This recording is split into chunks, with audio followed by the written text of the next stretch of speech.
तो नए यूनिट का आपका नाम है गवर्नमेंट बजट, ठीक है। तो ये चैप्टर जो है प्रैक्टिकली बहुत रेलिवेंट है। प्रैक्टिकली बहुत रेलिवेंट का मतलब है कि इसमें जो भी हम पढ़ेंगे वो बिल्कुल रियल लाइफ से आप रिलेट कर सकते हो, जो प्रैक्टिकली होता है। और इनफैक्ट बहुत सारे बच्चे इस पर प्रोजेक्ट भी बनाते हैं गवर्नमेंट बजट पर, ठीक है ना। तो पहले मैं इसका एक बेसिक आपको इंट्रोडक्शन बता देता हूँ कि बजट क्या है या बजट वर्ड का क्या मतलब होता है, ठीक है ना। पहले हम बजट को समझते हैं। बजट वर्ड का मतलब ये होता है वैसे तो कि इसमें हम आने वाले समय का, हमेशा ये फ्यूचर के लिए कराया जाता है या बनाया जाता है, एक स्टेटमेंट होता है जिसमें आने वाले समय में हमें जो भी खर्चा करना है हम उन सारे खर्चों को लिस्ट आउट कर लेते हैं, लिख लेते हैं कि अच्छा ये। अब ऑब्वियसली कोई भी खर्चा करने के लिए, कोई भी पेमेंट करने के लिए आपके पास इनफ्लो भी होना चाहिए, यानी कि इनकम भी होनी चाहिए। तो हम अपनी जो भी इनकम होती है एंटिसिपेटेड वाली वो भी लिख लेते हैं, तो इसको बजट कहते हैं बेसिकली। तो शायद आप normal day to day life में भी अपने घर पे भी इस तरह की अगर बातें देखो या सुनो तो वो एक तरह से बजट ही है। अब यहाँ पर हमारा जो टॉपिक है उसका नाम है गवर्नमेंट बजट। तो यहाँ हम आपके या मेरे घर की बात नहीं करेंगे, तो यहाँ पर हम किसकी बात करेंगे, पूरे देश की बात करेंगे। तो जब हम पूरे देश की बात करते हैं तो देश का बजट भी इसी तरह से एक स्टेटमेंट पर बनाया जाता है जिसे बोलते हैं गवर्नमेंट बजट बेसिकली। तो इस गवर्नमेंट बजट का मतलब क्या बन गया, 1 नंबर की देखो डेफिनेशन कि इट इज़ अ स्टेटमेंट, ये एक ऐसा स्टेटमेंट है शोइंग, जो दिखाता है item wise estimated receipts and anticipated expenditure under various heads during a fiscal year. Fiscal year मतलब 1 अप्रैल से 31 मार्च। तो बेसिकली इस बजट को, जिसमें हम सारे एस्टिमेटेड रिसिप्ट्स रिकॉर्ड करते हैं या एस्टिमेटेड खर्चे रिकॉर्ड करते हैं, किसके, सरकार के, गवर्नमेंट के, इसको बोलते हैं गवर्नमेंट बजट। तो ये एक स्टेटमेंट होता है बेसिकली, जो फाइनेंस मिनिस्टर है देश का, वो इस बजट को प्रेजेंट करता है। इनफैक्ट न्यूज़ के अंदर इसको काफ़ी अच्छे से कवर भी किया जाता है जब ये इवेंट होता है। तो इसको बोलते हैं गवर्नमेंट बजट, है ना। तो ये आपसे बस 1 नंबर में पूछ सकता है एज इट इज़ डेफिनेशन। अब जो इसका मेन टॉपिक है या जो मेन पॉइंट है वो यहाँ से शुरू होता है, तो इस पर आप इम्पॉर्टेंट लिख लेना। तो पहला जो इम्पॉर्टेंट टॉपिक इसमें आता है वो है ऑब्जेक्टिव्स ऑफ गवर्नमेंट बजट, कि जो सरकार ये बजट बनाती है उसका ऑब्जेक्टिव क्या है, उसका उद्देश्य क्या है। तो मैं आपको इसमें सारे ऑब्जेक्टिव सिखाऊंगा। हम सबसे पहले लिखेंगे नंबर 1 का नाम है redistribution of income and wealth. तो आप इसके ब्रैकेट में या बाजू में मेंशन कर लो 3 मार्क्स। ये अकेला पॉइंट 3 नंबर में भी पूछ लेता है। चलो तो पहले मेरे साथ लिखो, फिर मैं आपको समझाता हूँ। Redistribution of income and wealth, तो इसमें लिखना the budget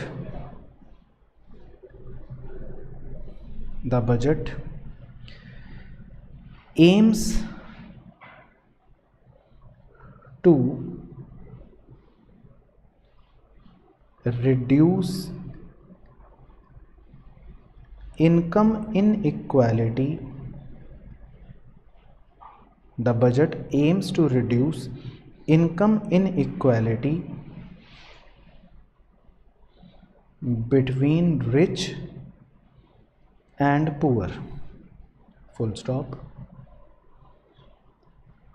The government imposes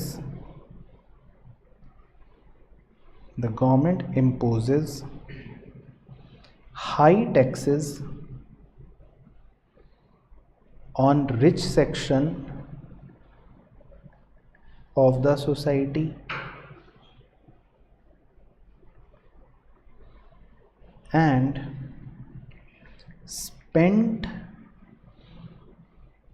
on welfare of poor section of the society, bracket में लिखना like various schemes for example old age pensions comma unemployment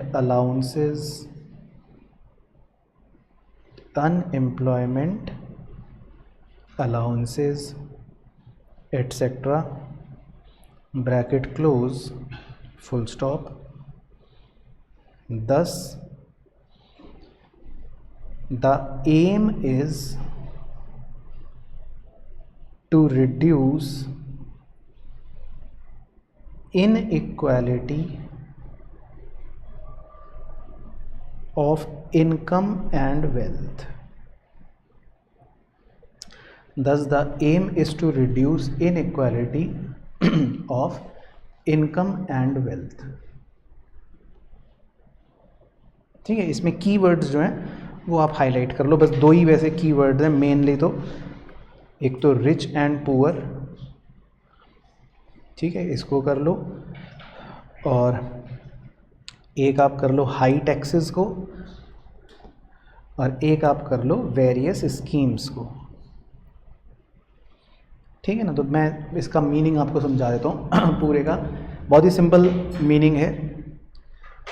government जो भी बजट बनाती है हर साल, एवरी ईयर, उसका जो सबसे पहला और सबसे बड़ा ऑब्जेक्टिव होता है वो होता है इनकम और वेल्थ का रीडिस्ट्रीब्यूशन करना। इनकम और वेल्थ का रीडिस्ट्रीब्यूशन करने का मतलब है, पहले एक सिंपल एग्जांपल लेते हैं। मान लो मैं क्लास में 10 चॉकलेट लेकर आया और मैंने 9 चॉकलेट उन्हें दे दी, एक भाई साहब को, और बाद की बची हुई एक चॉकलेट मैंने कहा कि बाकी बच्चे आपस में बांट लो। तो इसका मतलब मेरा डिस्ट्रीब्यूशन जो है चॉकलेट का बहुत ख़राब है, क्योंकि एक बच्चे के पास 9 हो गई और बाकी इतने सारों के पास 1 हो गई।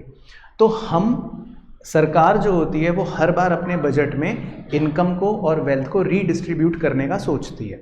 अब रीडिस्ट्रीब्यूट करने में कीवर्ड जो हो गए वो हो गए रिच एंड पुअर, यानी कि जो अमीर और गरीब में इनकम का भेदभाव है कि अमीर के पास, रिच के पास बहुत ज़्यादा है, गरीब के पास बहुत कम है। इस भेदभाव को, इस इनइक्वालिटी को कम करने के लिए सरकार क्या करती है, रिच सेक्शन वालों पर ज़्यादा टैक्स लगाती है, उनसे ज़्यादा पैसे वसूल करती है, और उस पैसे का यूटिलाइजेशन कहाँ करती है, जो पुअर सेक्शन वाले हैं उनकी भलाई के लिए, उनको या तो ओल्ड एज स्कीम्स के थ्रू या अनएम्प्लॉयमेंट अलाउंसेस के थ्रू कुछ ना कुछ बेनिफिट या कुछ ना कुछ स्कीम्स या वेलफेयर प्रोवाइड करने की कोशिश करती है। तो पुअर सेक्शन को अपलिफ्ट करने की कोशिश होती है, रिचर सेक्शन को थोड़ा सा रोकने की कोशिश होती है उन पे ज़्यादा टैक्स लगा के, सो दैट ये जो रिच और पुअर का गैप है ये कम रहे। तो समझ आ गया पॉइंट। तो अब एग्जाम के लिए दोबारा ध्यान से सुनना, अगर ये ऑब्जेक्टिव पूछता है redistribution of income and wealth, तो इसमें अगर आपका रिच और पुअर वर्ड एग्जामिनर को नज़र नहीं आया तो फिर आप समझ लो आपका आधा एक नंबर कट जाएगा, फिर आप कुछ भी लिखोगे तो पूरे मार्क्स नहीं मिलेंगे। तो इसमें कीवर्ड्स जो हैं वो है रिच एंड पुअर, यानी कि अमीर और गरीब के भेदभाव को कम करना, ये सबसे इंपॉर्टेंट है। फिर नंबर टू भी ब्रैकेट में लिख लो 3 नंबर। दूसरा ऑब्जेक्टिव होता है सरकार का रीएलोकेशन ऑफ रिसोर्सेज। तो पहले आप लिखो फिर मैं बताता हूँ इसमें। तो रीएलोकेशन ऑफ रिसोर्स में लिखना, the budget aims to balance the social and economic goals of the public welfare and profit maximization. Public welfare and profit maximization. Full stop. Second, इसमें एरो डाल के लिखना अगली बात, government produces public goods, bracket में लिखना, like parks, comma, water supply, comma, roads, etc. bracket close, and also provides tax concessions,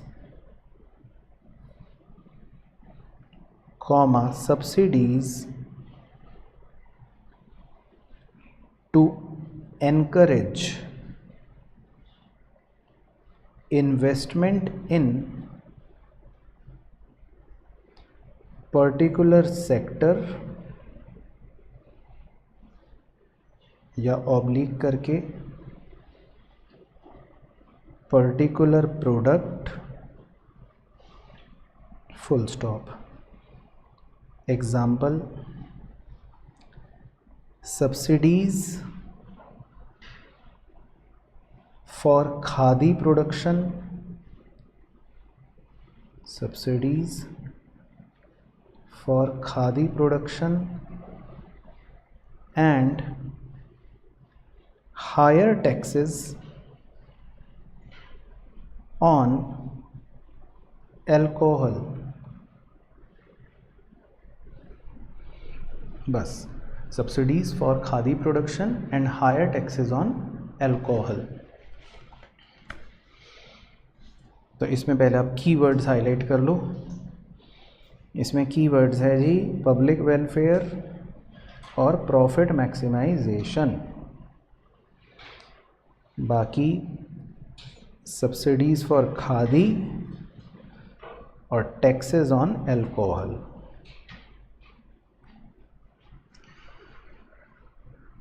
चलो, अब इसका क्या मतलब है?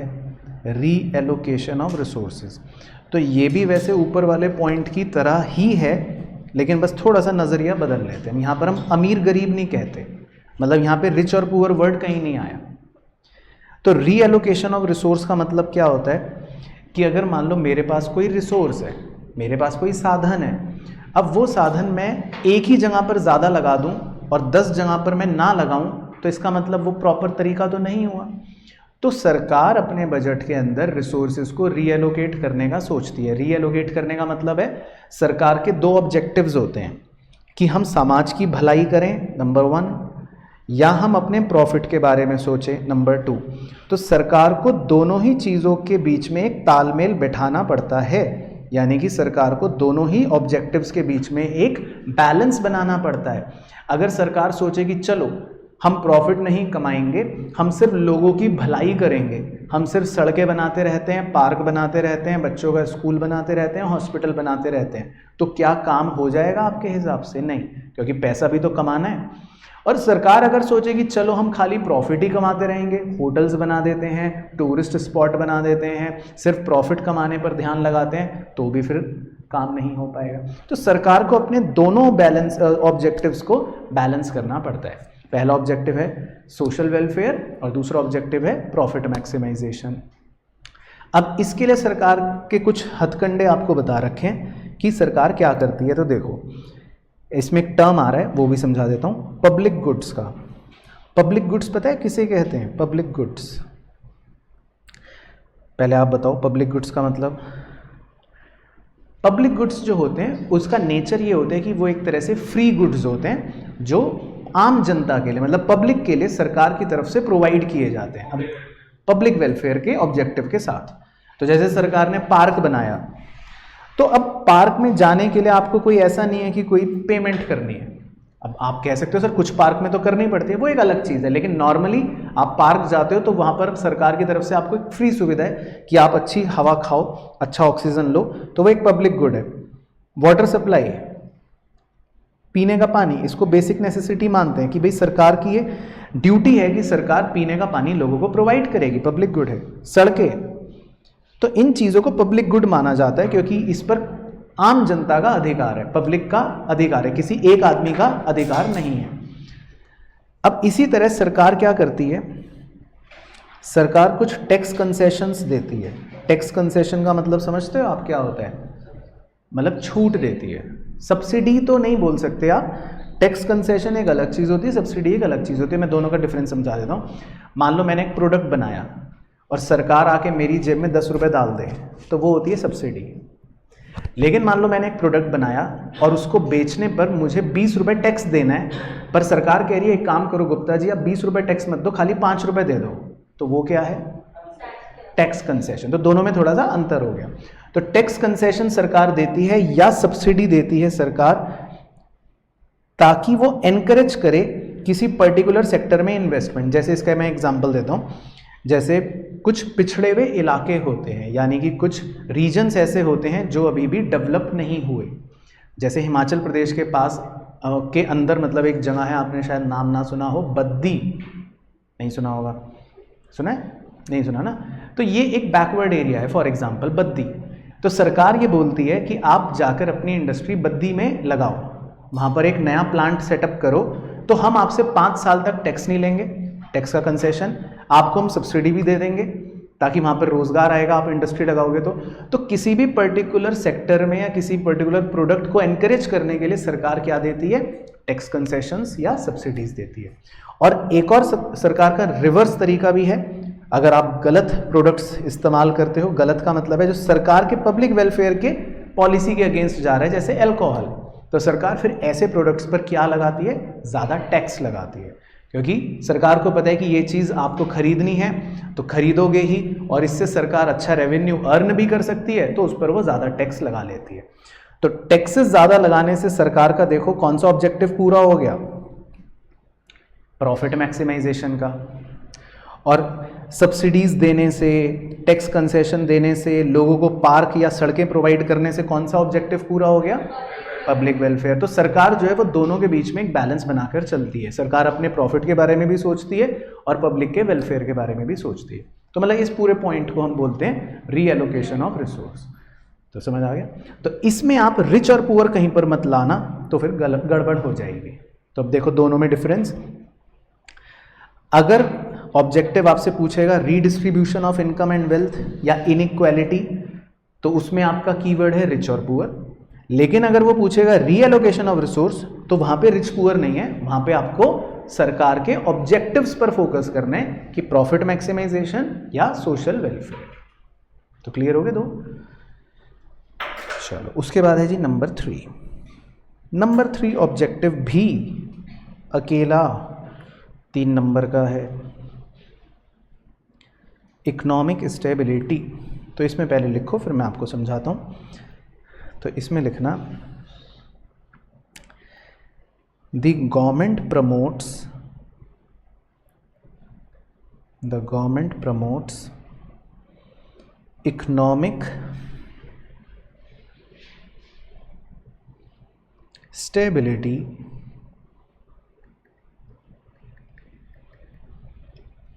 by adopting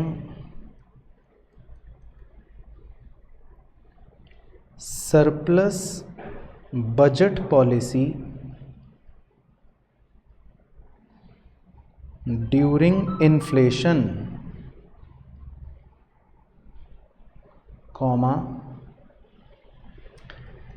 where it cuts down its expenditure,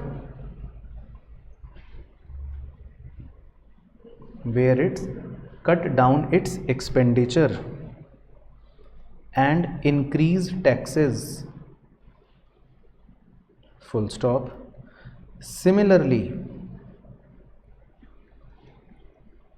it adopts deficit budget policy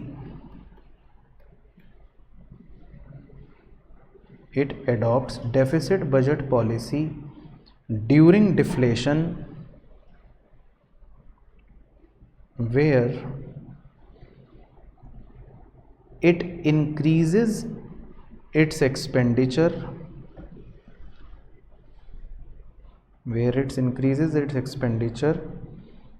and decrease taxes, full stop. Thus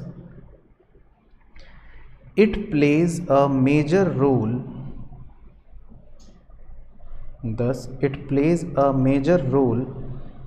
in stabilizing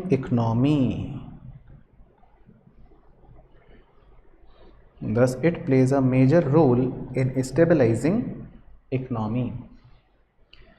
तो ये बहुत ही बढ़िया पॉइंट है। पहले आप कीवर्ड्स हाईलाइट कर लो, फिर मैं समझाता हूँ। इसमें पहला कीवर्ड है सरप्लस बजट पॉलिसी, दूसरा डेफिसिट बजट पॉलिसी। बस मेन तो यही दोनों है, बाकी कुछ अंडरलाइन बाद में कर लेंगे।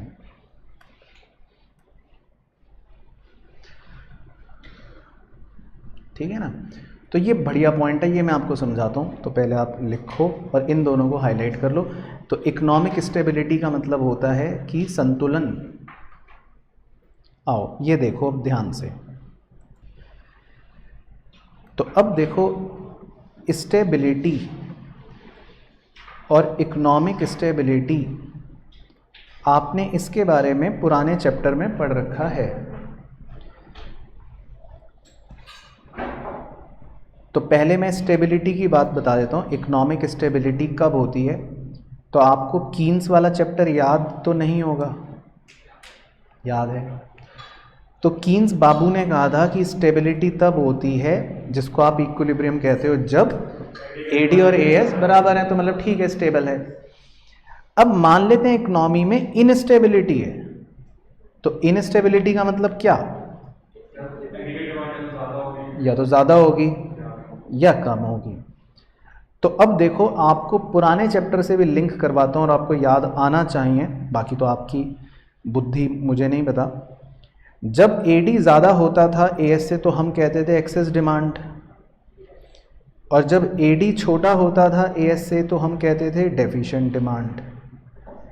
तो आपको एक लास्ट टॉपिक करवाया गया होगा कीन्स वाले चैप्टर के अंदर कि अगर देश में एक्सेस डिमांड चल रहा है तो उसको करेक्ट करने के लिए RBI जो पॉलिसियां अपनाता है वो तो है मॉनेटरी पॉलिसी, लेकिन सरकार जो पॉलिसी फॉलो करती है या गवर्नमेंट जो पॉलिसी बनाती है उसको बोलते थे फिस्कल पॉलिसी। अगर आपको वो याद हो, आप नोट्स में जाके रेफर कर सकते हो। तो गवर्नमेंट की पॉलिसी के अंदर आपको, वैसे तो मैंने 4 पॉइंट्स लिखवाए थे, लेकिन मेरा फोकस पहले 2 पर है, तो वो मुझे पता है आपको याद ही नहीं होंगे।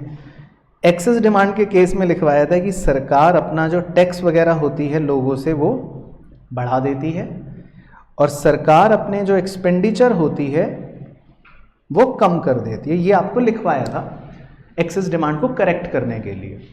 और इसी तरह डेफिशिएंट डिमांड में बताया था कि अगर डेफिशिएंट डिमांड को सरकार करेक्ट करती है तो उसको करने के लिए सरकार क्या करती है? टैक्सेस को कम कर देती है, लोगों से टैक्स कम लेती है, और अपने एक्सपेंडिचर्स को क्या कर लेती है? बढ़ा लेती है। तो पहले एक बार वो देख लेते हैं, आ जाओ। तो ये देख लो आप, गवर्नमेंट के पॉलिसियों को बोलते थे ना फिस्कल पॉलिसी, तो जिसमें पहले 2 हैं, बस आप उस पर फोकस करना। एक्सेस डिमांड के केस में गवर्नमेंट एक्सपेंडिचर क्या लिखा है? कम हो गया, और टैक्सेस क्या लिखा है? बढ़ा दिया।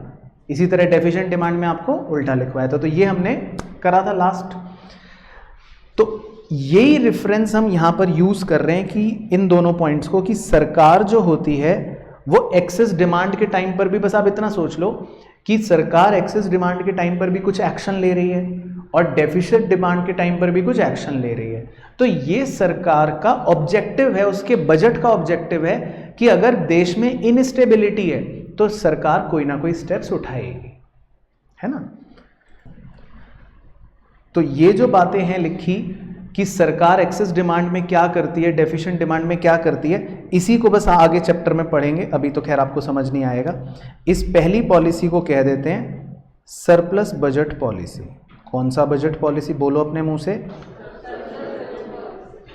और इस वाले हथकंडे को बोल देते हैं डेफिसिट बजट पॉलिसी। ये आप आगे सीख जाओगे चैप्टर में, तो डोंट वरी, अभी शायद एकदम से आपको वर्ड ना समझ आए। तो बस हमने उस अंग्रेजी में यही लिख रखा है, तो अब वो अंग्रेजी एक बार रीड करते हैं। तो पहले लिखा है कि the government promotes economic stability by adopting surplus budget policy during, बताओ कब? During inflation. इन्फ्लेशन का मतलब ही है एक्सेस डिमांड।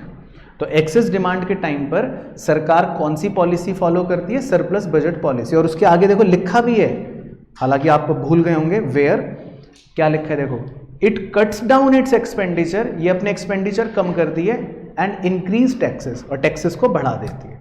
तो ये एक्चुअल में वही पॉइंट्स लिखे हैं जो वैसे आपको फिस्कल पॉलिसी में भी लिखवाए थे, परंतु आपको याद नहीं है, वो एक मज़ेदार बात है। और similarly it adopts deficit budget policy, और सरकार डेफिसिट बजट पॉलिसी कब अपनाती है? During deflation. डिफ्लेशन मतलब होता है डेफिशिएंट डिमांड। तो इसमें भी देखो लिखा हुआ है where it increases it expenditure, ये अपने एक्सपेंडिचर बढ़ा देती है और टैक्सेस को कम कर देती है। तो बेसिकली अगर आप फिस्कल पॉलिसी के उन पॉइंट्स को अच्छे से पढ़ के याद रखोगे तो ये वही पॉइंट्स यहाँ पे लिखने हैं आपको। तो क्लियर हो गया? तो इकोनॉमिक स्टेबिलिटी पर भी आपसे 3 नंबर का डायरेक्ट ऑब्जेक्टिव वो पूछ सकता है। तो आपको अच्छे से जो 3 ऑब्जेक्टिव्स याद करने हैं वो कौन से करने हैं? पहले 3। तो अब दोबारा से सुन लो, redistribution of income and wealth, इसमें क्या है कीवर्ड्स आपके लिए? अमीर गरीब, rich poor. Reallocation of resources, इसमें क्या है keywords? Public welfare, profit maximisation. और इकोनॉमिक स्टेबिलिटी से आप पुराना चैप्टर भी याद रख सकते हो, एक्सेस डिमांड या डेफिशिएंट डिमांड, और बातें आपको सरप्लस बजट पॉलिसी और डेफिसिट बजट पॉलिसी के नाम से लिखनी पड़ेंगी। तो इन 3 पे ज़्यादा फोकस करना। बाकी जो चौथा ऑब्जेक्टिव है वो नॉर्मल है, उस पर आप 3 नंबर मत मेंशन करो। उसका नाम है मैनेजमेंट ऑफ पब्लिक एंटरप्राइजेस। तो पब्लिक एंटरप्राइजेस बताओ क्या होती हैं? हाँ, public sector undertaking, very good, very good, शाबाश। तो देखो ये बच्चा कितना होशियार है, बिल्कुल इसने सही मन की बातें ले ली मेरे। पब्लिक सेक्टर अंडरटेकिंग्स, तो मैं यही बोलने वाला था कि पब्लिक एंटरप्राइजेस का मतलब होता है पब्लिक सेक्टर अंडरटेकिंग्स, जिन्हें हम कहते हैं या जिन्हें बहुत से लोग प्यार से PSUs कहते हैं, पब्लिक सेक्टर अंडरटेकिंग। और उसने एग्जाम्पल भी बिल्कुल परफेक्ट दिए, जैसे बहुत से PSUs के एग्जाम्पल हैं भारत के अंदर, ONGC, सेल, गेल, NTPC और भी बहुत सारे हैं, अपना पढ़ लेना आप गूगल में जाके। तो खैर ये जितनी भी पब्लिक सेक्टर अंडरटेकिंग्स हैं, जो पब्लिक एंटरप्राइजेज हैं, तो मतलब एक तरह से सिंपल भाषा में कह दूं तो सरकारी कंपनियां। तो सरकारी कंपनियों को मैनेज कौन करेगा बताओ? मुकेश अंबानी करेगा या सरकार करेगी? सरकार करेगी। तो ये सरकार का ऑब्जेक्टिव बन गया, यानी कि गवर्नमेंट का ऑब्जेक्टिव नंबर 4 बन गया, मैनेजमेंट ऑफ पब्लिक एंटरप्राइजेस। तो इसमें बस आप लिख लो एक छोटी सी लाइन, तो इसका मतलब है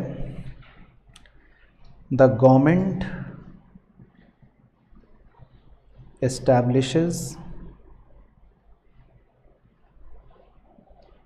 many public enterprises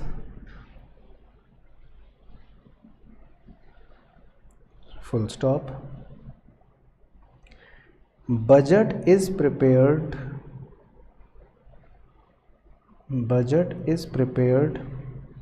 with the aim of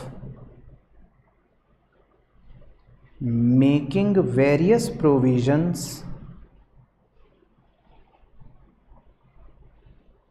for the management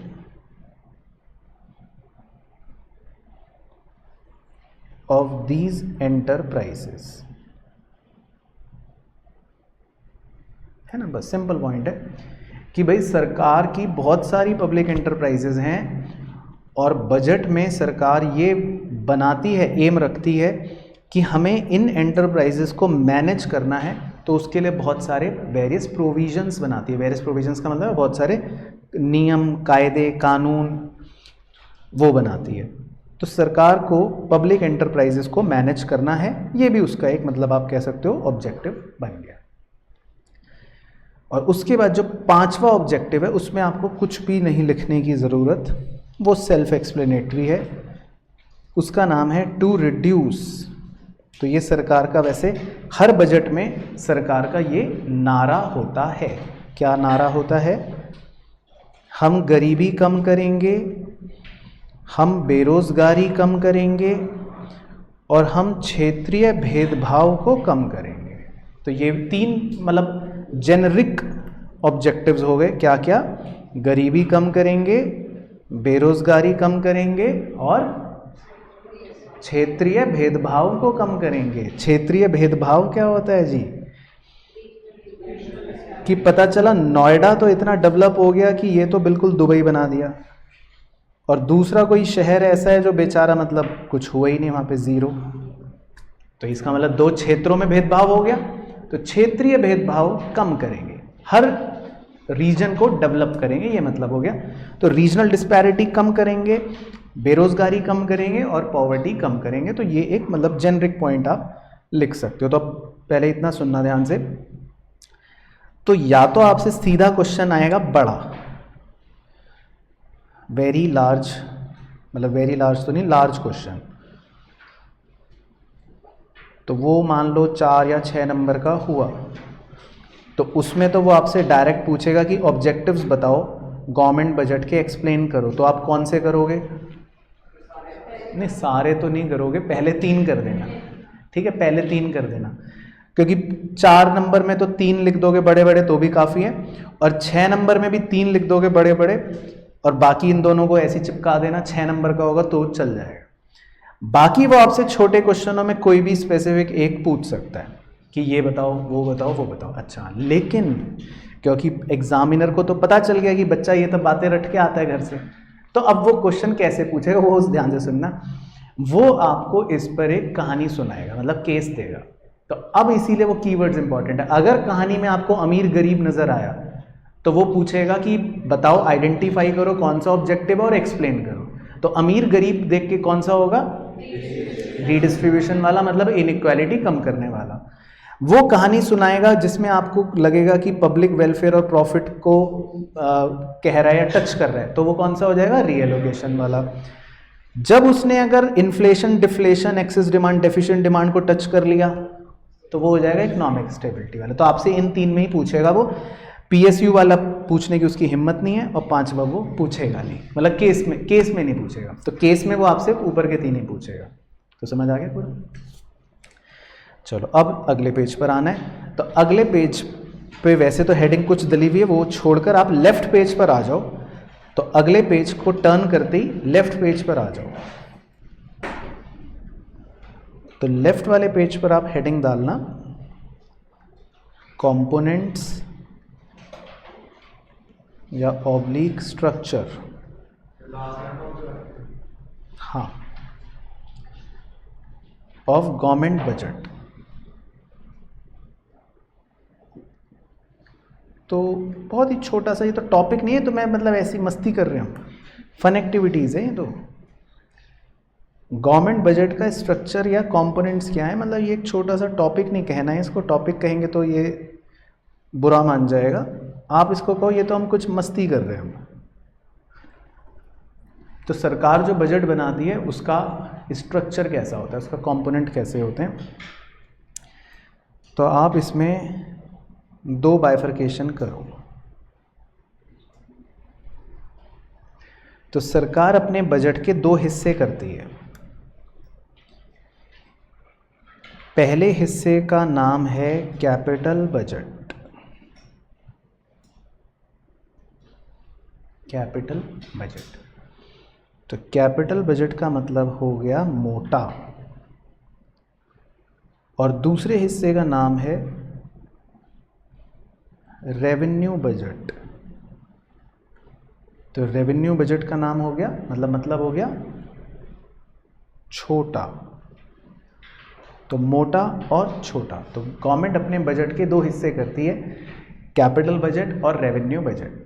तो मोटा और छोटा कहने का मतलब यहाँ पर ये है, अर्थ ये है कि मतलब जिसमें बिग मनी इन्वॉल्व्ड है, बड़ा डिसीजन इन्वॉल्व्ड है, ज़्यादा लॉन्ग टर्म तक जिसका इम्पैक्ट रहने वाला है, उसको मैं मोटा कह रहा हूँ। और छोटा मतलब जिसमें कोई बिग मनी इन्वॉल्व नहीं है, रोज़मर्रा का है, रिकरिंग नेचर का है, उसको हम छोटा कह रहे हैं। तो वो हम बाद में वैसे कवर करेंगे। तो मोटा और छोटा, तो 2 हिस्से करती है सरकार अपने बजट के, ठीक है ना। अब क्योंकि बजट का मतलब ही है कि या तो पैसा आएगा या पैसा जाएगा, तो बजट चाहे कैपिटल हो या बजट चाहे रेवेन्यू हो, इन दोनों ही प्रकार के बजट के अंदर 2 बातें होंगी। तो दोनों के ही अंदर आप 2 बाइफर्केशन कर दो। तो वो 2 बातें क्या होंगी? कैपिटल बजट में होगा कैपिटल रिसिप्ट और कैपिटल एक्सपेंडिचर, यानी मोटा पैसा आया या मोटा पैसा गया, कैपिटल रिसिप्ट या कैपिटल एक्सपेंडिचर। फिर रेवेन्यू बजट के आप बताओ अपने आप दोनों। वेरी गुड, रेवेन्यू रिसिप्ट या रेवेन्यू एक्सपेंडिचर, यानी छोटा पैसा आया या छोटा पैसा गया। तो मोटा और छोटा दो पार्ट्स हो गए बजट के, और दोनों ही पार्ट ऑफ बजट में या तो रिसिप्ट होगी या एक्सपेंडिचर होगा। तो जो रिसिप्ट्स हैं उनको मैं येलो कलर कर रहा हूँ ताकि रिसिप्ट्स को हम येलो निगाहों से देख सकें, और एक्सपेंडिचर को मैं नीला कलर कर रहा हूँ ताकि हम खर्चों को नीले कलर्स की निगाहों से देख सकें, तो थोड़ा मज़ा आएगा। ठीक है, पहले इतना ओके हो गया। अब इसके नीचे आप जो लगभग उंगली से नाप के अपनी हथेली रखकर पूरा अपना पंजा रख लो, उतनी जगह छोड़ देना।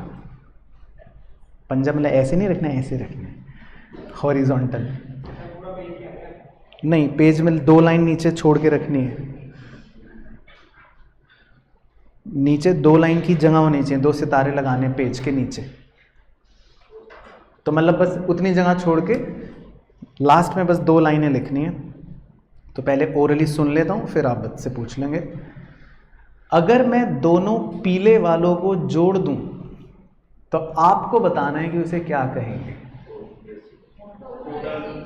वेरी गुड, टोटल रिसिप्ट, क्योंकि दोनों येलो वाले मतलब हो गए कैपिटल रिसिप्ट और रेवेन्यू रिसिप्ट। तो छोटा पैसा आया, मोटा पैसा आया, तो दोनों को जोड़ लोगे तो टोटल पैसा आया। तो पहले सितारे में यही लिखना है आपको, टोटल रिसिप्ट। तो ये बस हमें लिखना है, पता होना चाहिए। Total receipt is equal to capital receipt plus revenue receipt. तो इसको येलो कलर कर लेते हैं तो पता रहेगा आपको कि ये है बात। और इसी तरह दोनों नीले वालों को जोड़ दूं अगर, हाँ, तो टोटल एक्सपेंडिचर, इसको पेमेंट्स भी कह देते हैं कुछ लोग, टोटल पेमेंट्स, तो बात एक ही है। तो टोटल एक्सपेंडिचर मतलब capital expenditure plus revenue expenditure. तो बेसिकली हमारा आगे का जो चैप्टर होगा वो बेसिकली पता है क्या होगा, हम इन्हें पढ़ेंगे अलग अलग। मतलब आगे चैप्टर जब खुलेगा तो बेसिकली हमें ये चारों बातें पढ़ाई जाएंगी कि ये चारों क्या हैं। ठीक, चलो तो बस डन। तो हमको इतना ही करना है आज, क्योंकि फिर बाकी चारों हम नेक्स्ट क्लास में इकट्ठे पढ़ेंगे।